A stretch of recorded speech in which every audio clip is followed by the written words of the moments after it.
اللہ تبارک و تعالی نے دین پر استقامت کے 5 اصول ذکر فرمائے ہیں۔ ہر آدمی جو مذہبی سوچ رکھتا ہے، دینی سوچ رکھتا ہے، وہ چاہتا ہے کہ میں خود بھی دیندار بنوں، گناہوں سے بچوں، اور میرا گھر بھی دیندار بنے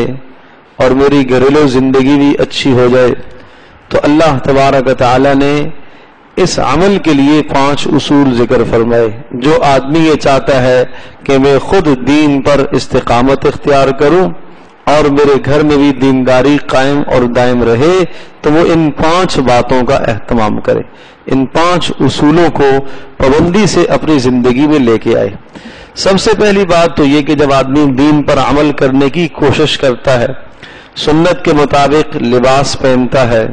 فرائض اور واجبات کی پابندی کرتا ہے،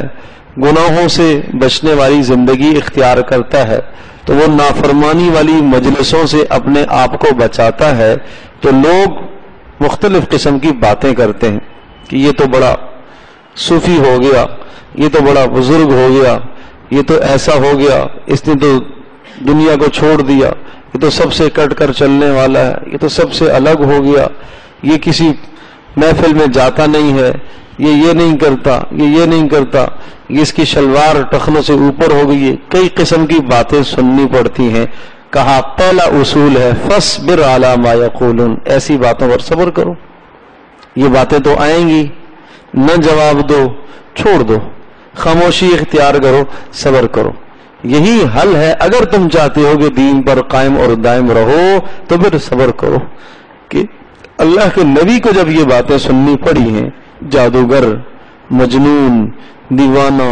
پاگل، کیا کچھ لوگوں نے کہا، تو اے نبی، آپ علیہ السلام ہی کو اولاً خطاب ہے کہ اے نبی آپ لوگوں کی باتوں پر صبر کریں۔ دوسری جگہ پر ارشاد فرمایا وَلَقَدْ نَعْلَمُ أَنَّكَ يَضِيقُ صَدْرُكَ بِمَا يَقُولُونَ، ہمیں معلوم ہے کہ